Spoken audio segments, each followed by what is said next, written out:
Good morning, students. On the behalf of Sri Siusha College of Commerce, Management and Computer Education, I am Ami Sangvi. Warmly welcomes all of you. Let's start today's session. Students who are studying in Department Commerce, their class is become semester 1 and subject is Computer Application in Business, જેને શોર્ટમાં આપણે IT કહીએ છીએ અને એ તમામ વિદ્યાર્થી મિત્રો કે જેઓ મેનેજમેન્ટ ડિપાર્ટમેન્ટના સ્ટુડન્ટ્સ છે, ક્લાસ છે BBA સેમેસ્ટર 1 અને સબ્જેક્ટનું ટાઇટલ છે ઓફિસ ઓટોમેશન ટૂલ્સ. અત્યારે આપણે યુનિટ 1 સ્ટાર્ટ કર્યું છે. Computer basic day 6 syllabus unit 1 2 3 4 થિયરીના છે બીકોમ સેમેસ્ટર 1 યુનિટ 5 પ્રેક્ટિકલ છે. હવે બીબીએ નો સિલેબસ લઈ લઈએ 1 2 3 બંનેમાં કોમન છે અને unit 4 practical. Computer basics definition of computer. We have completed the following topics: definition of computer, block diagram of computer, characteristics લાક્ષણિકતા જેને કહી શકાય, જનરેશન્સ એટલે પેઢીઓ, અને લાસ્ટમાં આપણે કમ્પ્લીટ કર્યું types of computer. Today we will cover the following topic, that is types of memory. Let's start the topic types of memory. Memory શબ્દ નામ જ ઘણું બધું કહી જાય છે. મેમરી ગુજરાતીમાં જેને આપણે કહીએ યાદ શક્તિ. જેમ એઝ અ હ્યુમન બીંગ આપણા માટે આપણી મેમરી એક કિંમતી ખજાનો છે, એના કરતા ઓછું નથી. તમે ઇમેજિન કરો એવા તમામ વ્યક્તિઓ છે કે જેમની પાસે પોતાની પાસ્ટ લાસ્ટ સેકન્ડ સુધીની કોઈ જ મેમરી નથી. કોઈ વ્યક્તિ બીજાને ઓળખતું નથી, કોઈ જાતનું જ્ઞાન નથી. મેમરી વગર આપણે કઈ નથી, એટલું એ વસ્તુ ખૂબ મહત્વની છે. એવી જ રીતે તમે કોઈ ડિવાઇસ ને, હવે ડિવાઇસ શબ્દ યુઝ કરું છું, ખાલી કોમ્પ્યુટર નહીં, તમે સેલફોન યુઝ કરો, તમે ટેબ્લેટ યુઝ કરો છો, તમે લેપટોપ યુઝ કરો છો, તમે કોમ્પ્યુટરમાં ડેસ્કટોપ કોમ્પ્યુટર યુઝ કરો છો, કોઈ પણ પ્રકારનો ડિવાઇસ તમે યુઝ કરી રહ્યા છો, જો એમાં સ્ટોરેજ માટેનું કોઈ સ્કોપ જ ન હોય, જગ્યા જ ન હોય, ડેટા સ્ટોર જ ન થતો હોય, તો મેમ એ કરોડ રૂપિયાનું આપે ને ફ્રીમાં તો એ મારા માટે યુઝલેસ છે, તમે મને કહેશો, બરાબર ને? રીઝન છે બટ ઓબ્વિયસ છે. કારણ શું? તો કે એવું કોઈ પણ ડિવાઇસ કે જેમાં ડેટા સ્ટોર નહીં થતો હોય તો એ ડિવાઇસ તમારા કે મારામાં શું કામનું? It means the storage capacity of a computer is called its memory. એટલે અહીંયા કમ્પ્યુટરની જે સ્ટોરેજ કેપેસિટી છે ને સરસ મજાનું નામ આપવામાં આવ્યું છે મેમરી. ઓકે, બહુ સરળતાથી તમને યાદ રહી જશે. Memory enables a computer to store data, instructions and information. કમ્પ્યુટરમાં આપણે ઇનપુટ બે વસ્તુ કરી છે, યાદ હોય તો ડેફિનેશનમાં જોયું હતું. તો એ ડેટા અને ઇન્સ્ટ્રક્શન્સ જે આપણે સ્ટોર કરીએ છીએ એ કમ્પ્યુટરમાં ક્યાં સ્ટોર થશે? મેમરીની અંદર.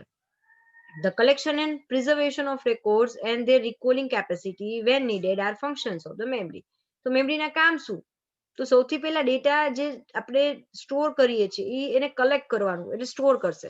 સ્ટોર ઇટ મીન્સ પ્રિઝર્વ કરવું એટલે સાચવી રાખવું, જાળવી રાખવું.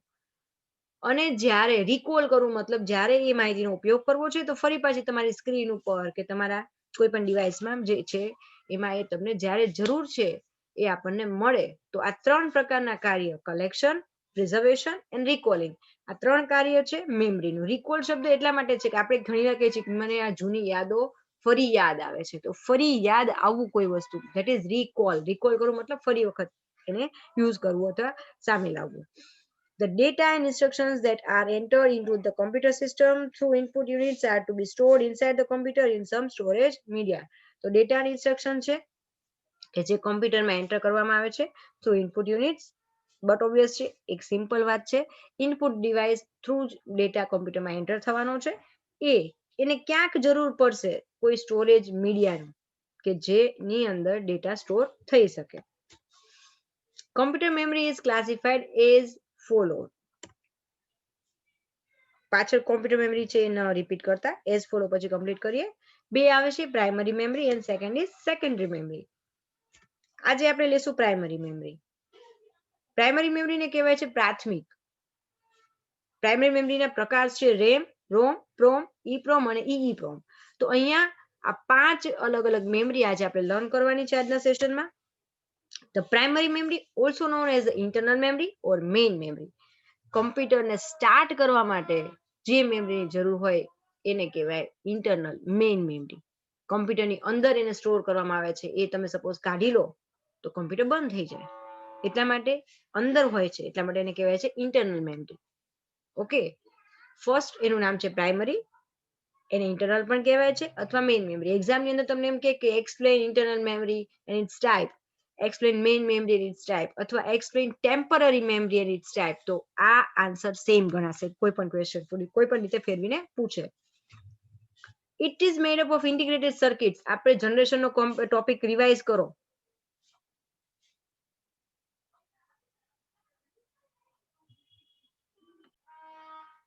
It is made up of integrated circuits and it is faster compared to secondary memory. Again generation no topic આપણે જે જોઈ ગયા એમાં આપણે જોયું હતું કે લેટેસ્ટ જે હતું એ આઈસી ઇન્ટિગ્રેટેડ સર્કિટ્સ હતી જે કમ્પ્યુટર માં મેઇન ડિવાઇસ તરીકે કમ્પ્યુટરમાં યુઝ થાય છે. તો આ એનું બનેલું છે. પ્રાઇમરી મેમરી એમાં હશે એન્ડ ઇટ ઇઝ ફાસ્ટર. જ્યારે બીજી સેકન્ડરી મેમરી કમ્પેર કરવામાં આવે તો એ ફાસ્ટર છે કારણ કે કમ્પ્યુટરની ઝડપ આના ઉપર ડિપેન્ડ રહેશે. જેટલી તમારી પ્રાઇમરી મેમરી વધુ સારી એટલી જ કમ્પ્યુટર ઝડપથી કામ કરશે. Primary memory is the main memory of the computer. It is presented on the motherboard. તો આ ક્યાં મૂકવામાં આવે છે? તો કમ્પ્યુટરનું સીપીયુ તમે જ્યારે ઓપન કરશો તો એની અંદર મેઇન જે મધરબોર્ડ ગ્રીન કલરનું હોય છે એના ઉપર આ ડિવાઇસને ફિટ કરવામાં આવે છે. તો પ્રાઇમરી મેમરી છે એ મેઇન મેમરી છે અને એને કમ્પ્યુટરના મધરબોર્ડ ઉપર એને ફિટ કરવામાં આવેલું હોય છે. ફર્સ્ટ લઈ લઈએ. RAM is stands for random access memory. Random નો મતલબ કોઈ પણ રેન્ડમ એક્સેસ એટલે યુઝ કરી શકાય. એટલે આમાં કોઈ સિક્વન્સ ફોલો કરવાની નથી હોતી. તમારો ડેટા એ ફાસ્ટેસ્ટ શું કામ કરે છે કે જ્યારે કોઈ ડેટા સર્ચ કરવા કે સ્ટોર કરવા જાય છે તો રેન્ડમલી ફટાફટ ગોતી લે છે. પેલી જગ્યાએ ગોતું, પછી બીજામાં ગોતું, પછી ત્રીજા સ્ટોરેજ પ્લેસ પર ગોતું, એવી રીતે ગોતતું નથી. It is the read write memory. ખાસ યાદ રાખજો આગળ ડિફરન્સ તમારે આવશે. તો રેમ અને રોમ વચ્ચેનો ડિફરન્સ જોઈએ તો it is a read write memory of the computer because all the inputs and data are written and read on it by the computers. આ એક રીડ રાઇટ મેમરી છે અને કોઈ પણ પ્રકારનો ડેટા છે એ ઇનપુટ કરવામાં રીડ અને રાઇટ અહીંયા કરવામાં આવે છે. RAM stores the data that the user is using while working on the computer. તમે જ્યારે કમ્પ્યુટરમાં કામ ચાલુ હોય ત્યારે પણ જે ડેટા સ્ટોર થાય છે એ રેમ ની અંદર સ્ટોર થશે data. The program's instructions such as printing a document, opening a browser, playing a music or watching a video. તો તમે કોઈ પણ કમાન્ડ આપો છો તો એ કમાન્ડ એટલે કે ઇન્સ્ટ્રક્શન્સ ને આ મેમરીમાં સ્ટોર કરવામાં આવે છે. The data in the memory is erased or wiped out if the computer is switched off. જો કમ્પ્યુટર સ્વિચ ઓફ થઈ જાય, કોઈ કારણસર કમ્પ્યુટરમાં પાવર સપ્લાય જતો રહે તો આમાં રહેલો ડેટા છે એ ઓટોમેટિક ઇરેઝ થઈ જશે, ડિલીટ થઈ જશે, વાઇપ્ડ આઉટ થઈ જશે. એટલા માટે એને ટેમ્પરરી મેમરી પણ કહેવાય છે. અને બીજું નામ memory which lose their content when the power is turned off is called volatile memory. તો એને આપણે volatile એટલે કે નાશવંત મેમરી, એવી મેમરી કે જે ડિપેન્ડ્સ છે પાવર સપ્લાય ઉપર. પાવર સપ્લાય છે તો મેમરી છે, પાવર સપ્લાય નથી તો મેમરી નથી. ROM લઈ લઈએ. Read only memory. ROM stands for read only memory. It is a type of memory that can only be read. લખ્યું છે read only memory. રેમ હતું એ રીડ રાઇટ હતી, અહીંયા રીડ ઓનલી છે. The information cannot be written or erased. એક વખત તમે મેમરીમાં પ્રોગ્રામિંગ કરી નાખ્યું તો ધેન પછી એમાં રીપ્રોગ્રામિંગ કે ડિલીટ કાંઈ કરવાનો સ્કોપ રહેતો નથી. ROM is a non volatile memory. આ એવી મેમરી છે કે જેમાં કોઈ ચેન્જીસ નથી થવાના એટલે એ નાશ નહીં પામે. It's a non volatile memory. ROM is a permanent memory. એ પરમેનન્ટ મેમરી પણ છે. Non volatile it means permanent. The ROM is an integrated circuit inside the computer that stores a special program. એક ખાસ programme તરીકે એને store કરવામાં આવે છે. કયા programs? Generally this memory is written by computer manufacturers. આમ હું કે તમે આનું પ્રોગ્રામિંગ નહીં કરી શકીએ. ઘણા બધા લોકો BCA MCA કે એન્જિનિયરિંગ કરેલા હોય છે તો એમ કે પ્રોગ્રામિંગ થાય મેડમ તો પ્રોગ્રામિંગ આનું ન થઈ શકે. આ સ્પેશિયલ પ્રોગ્રામિંગ આવે એના માટે કમ્પ્યુટર જે મેન્યુફેક્ચર કરે છે, મેમરી બનાવતા હોય, ક્રિએટ કરતા હોય મશીનરીઝ દ્વારા, એ મોટી મોટી કંપનીઓ જે મેન્યુફેક્ચરર્સ છે એ લોકો જ કમ્પ્યુટર બનાવતી વખતે મેમરી છે એ તમને બનાવીને આપે છે. તો this memory is written by the computer manufacturers. જે કમ્પ્યુટરના ઉત્પાદકો છે એના દ્વારા બનાવવામાં આવે છે, લખવામાં આવે છે. And we can read the instructions due to the program of this memory. અને આ મેમરીમાં જે પ્રોગ્રામિંગ કરવામાં આવ્યું છે એના લીધે આપણે કોઈ પણ ઇન્સ્ટ્રક્શન્સ જોઈ શકીએ છીએ. It stores important data required by the system such as instructions to boot the program. આ એવી માહિતી સ્ટોર કરે છે કે જે કમ્પ્યુટરને માટે ખૂબ ઇમ્પોર્ટન્ટ છે, એના વગર સિસ્ટમ કદાચ સર્વાઈવ પણ ન કરી શકે. એક્ઝામ્પલ તરીકે ઇન્સ્ટ્રક્શન્સ પ્રોગ્રામિંગ ટુ બૂટ કમ્પ્યુટરને સ્ટાર્ટ કરવા માટે તમે લોકો તો પ્લગ ભરાયો હોય તો પાવર સ્વિચ ચાલુ કરો છો, સીપીયુ નું પાવર બટન ઓન કરો છો, કમ્પ્યુટર ઓટોમેટિક સ્ટાર્ટ થઈ જાય છે. તમે કોઈ કમાન્ડ નથી આપ્યો, કાંઈ નથી કર્યું. તો આ જાદુ કેવી રીતે થાય છે? જસ્ટ બીકોઝ ઓફ રોમ ની અંદર સ્ટોર કરેલા અગાઉથી બનાવેલા મેન્યુફેક્ચર દ્વારા પ્રોગ્રામિંગ જે કરવામાં આવે છે એના દ્વારા. તો આ પ્રકારના instructions boot means to start up computer, આનો ઉપયોગ કરીએ છીએ આપણે. સેકન્ડ આવે છે PROM. PROM stands for programmable read only memory. Read only memory ખરા, પણ એનું એક્સટેન્ડેડ વર્ઝન, હવે પછીના જે કાંઈ પણ વર્ઝન હશે ને એ એનાથી આગળ એક્સટેન્ડ કરેલા હશે. PROM is like the ROM જેવું છે, but main feature of this memory is that a person can also write on this memory. માત્ર એક જ વખત તમે લખ્યું હશે તો નહીં, તમે એમાં ચેન્જીસ મતલબ નવું એડ કરવું હોય તો તમે એડ કરાવી શકો છો. Since this memory has a very limited capacity, only very rare programs are stored on this memory. આની સ્ટોરેજ કેપેસિટી બહુ લિમિટેડ છે, એટલે ખાસ સ્પેસિફિક પ્રોગ્રામ્સ જ આની અંદર આપણે સ્ટોર કરવાનું રહેશે. The programs for calendar and clock as well as the BIOS, એટલે કે બેઝિક ઇનપુટ આઉટપુટ સિસ્ટમ, જેને BIOS તરીકે ઓળખવામાં આવે છે, એ કેલેન્ડર અથવા ક્લોકના પ્રોગ્રામ અહીંયા સ્ટોર કરવામાં આવે છે. તમે ક્યારે વિચાર્યું છે કે તમારું કોમ્પ્યુટર પીસી છે એ 15 દિવસ, મહિનો, 6 મહિના બંધ થાય તો ઓટોમેટિક જ્યારે પછી સ્ટાર્ટ કરો તો એ દિવસે જે તારીખ અને સમય અને કેલેન્ડર હશે એ જ પ્રમાણે ડેટ એન્ડ ટાઈમ એ બતાવે છે. તો એના રિલેટેડ પ્રોગ્રામ્સ જે કહેવાય એ અહીંયા રિઝર્વ કરવામાં આવે છે, સ્ટોર કરવામાં આવે છે. This type of ROM can be programmed by using special equipment. આનું પ્રોગ્રામિંગ કરવા માટે તમારે સ્પેશિયલ ઇક્વિપમેન્ટની જરૂર પડે છે. ઇક્વિપમેન્ટ એટલે કે સાધનો. સેકન્ડ લઈ લે EEPROM. EEPROM stands for Erasable Programmable Read Only Memory. Read only મેમરીનું નેક્સ્ટ વર્ઝન પ્રોમ હતું, પ્રોગ્રામેબલ રીડ ઓનલી મેમરી. એનું એક્સટેન્ડેડ વર્ઝન છે erasable programmable read only memory, જેને EEPROM તરીકે પણ આપણે શોર્ટમાં ઓળખીએ છીએ. EEPROM provides with the facility to erase the program as well as to write the fresh program. મતલબ તમે પ્રોગ્રામિંગ તો કરી જ શકશો, સાથે તમે એને રીઇરેઝ પણ કરી શકો છો. ઓકે, ફ્રેશ પ્રોગ્રામ લખવા કામ પતી જાય, જરૂર નથી, એને ઇરેઝ કરી નાખો. Using this facility, one can amend the program of this memory. તમે અમેન્ડ કરવું એટલે ચેન્જ કરવું, એડિટ કરવું તમે કરી શકો છો આ મેમરીમાં જે કંઈ પણ આપણે પ્રોગ્રામિંગ કરેલું હોય એમાં. To preserve any program on this memory, and if the space is not sufficient, then any useless program can be erased and the required space can be created. મતલબ કે અહીંયા આ પ્રોગ્રામની અંદર તમને એવું લાગે કે હવે મેમરી ફૂલ થઈ ગઈ છે અને અમુક જે જૂના પ્રોગ્રામ્સ હતા યુઝલેસ છે, તો તમે ઇઝીલી એ યુઝલેસ પ્રોગ્રામને ઇરેઝ કરીને એની જગ્યાએ નવી મેમરી સ્પેસ ક્રિએટ કરી શકો છો, નવી સ્પેસ અંદર ઊભી કરી શકો છો જૂનાને ઇરેઝ કરીને, જેથી કરીને નવું પ્રોગ્રામિંગ એમાં કરી શકાય. To erase the content of this memory, the ultraviolet rays are used, which are obtained by an equipment called IC, Integrated Circuit Programmer. તો અહીંયા આ મેમરીના કન્ટેન્ટને ઇરેઝ કરવા માટે અલ્ટ્રાવાયોલેટ રેઝ છે એ મેમરી ઉપરથી પાસ કરવામાં આવે છે. એના માટે અલગ સ્પેશિયલ ઇક્વિપમેન્ટ આવશે. એના થકી જ આમાં રીપ્રોગ્રામિંગ અથવા ડિલીટિંગ કે એડિટિંગનું કામ થઈ શકશે.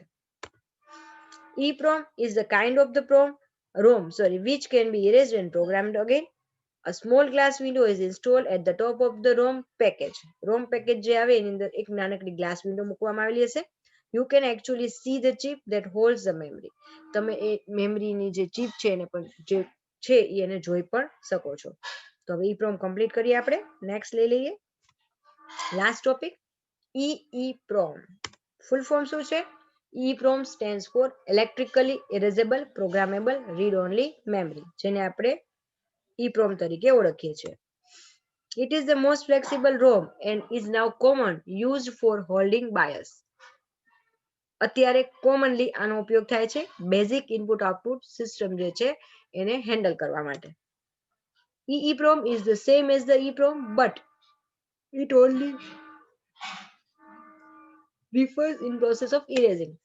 ઓલામાં અલ્ટ્રાવાયોલેટ જે રેઝ છે એ પાસ ઓન કરવામાં આવતા હતા, સ્પેસિફિક એના માટે ડિવાઇસ તમારે જરૂરી હતી. આની અંદર this memory is electrically erased, therefore IC programmer is not needed required. એમાં જે અલ્ટ્રાવાયોલેટ EEPROM માં આપણે જરૂર હતી IC programmer, તો અહીંયા એની જરૂર નથી પડવાની. and this can be erased by the computer itself. Computer પોતે એને erase એટલે કે ડિલીટ કરી શકશે, which requires electrical signals. તો આની અંદર electrical signals પાસ થશે, એના બેઝ ઉપર ડેટા ડિલીટ થઈ જશે.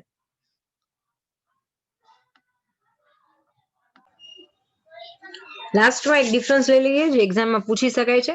Difference between RAM and ROM. Serial start કરીએ રેમ થી. First point, RAM stands for random access memory and ROM stands for read only memory. તો પહેલા ડિફરન્સના પોઈન્ટ તરીકે આપણે બંનેના ફૂલ ફોર્મ મૂકવાના.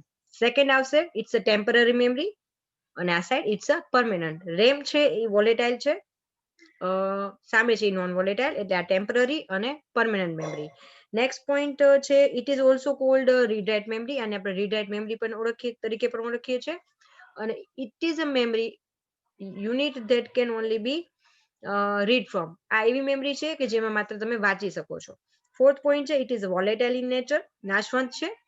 That is the information stored in the RAM is designed to clear when the computer is not on. મતલબ અહીંયા computer જ્યારે ઓન ન હોય તો એમાં રહેલો ડેટા ક્લિયર થઈ જશે. આ પ્રમાણે જેનું પ્રોગ્રામિંગ કરવામાં આવેલું છે.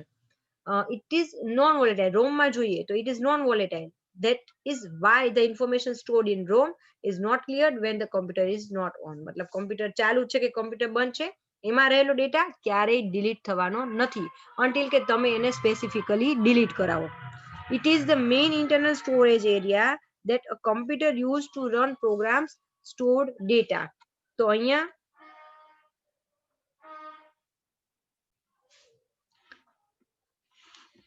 ઇન્ટરનલ મેઇન સ્ટોરેજ છે એવી જગ્યા છે કે જ્યાં કોમ્પ્યુટરને ચલાવવા માટેના કોમ્પ્યુટરને અંદર જે ચાલુ છે ત્યારે તમામ પ્રોગ્રામના જે સૂચના ઇન્સ્ટ્રક્શન્સ છે, કોડિંગ, પ્રોગ્રામિંગ, કમાન્ડ્સ, એનું ઇમ્પ્લિમેન્ટેશન અહીંયા એના કમાન્ડ અહીંયા સ્ટોર થાય છે.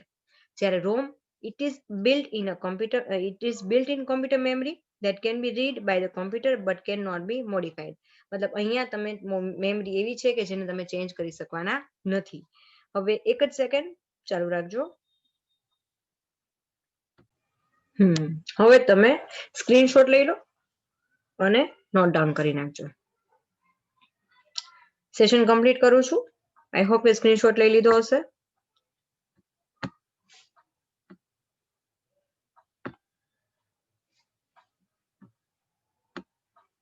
Have a great day ahead. Stay safe, stay at home.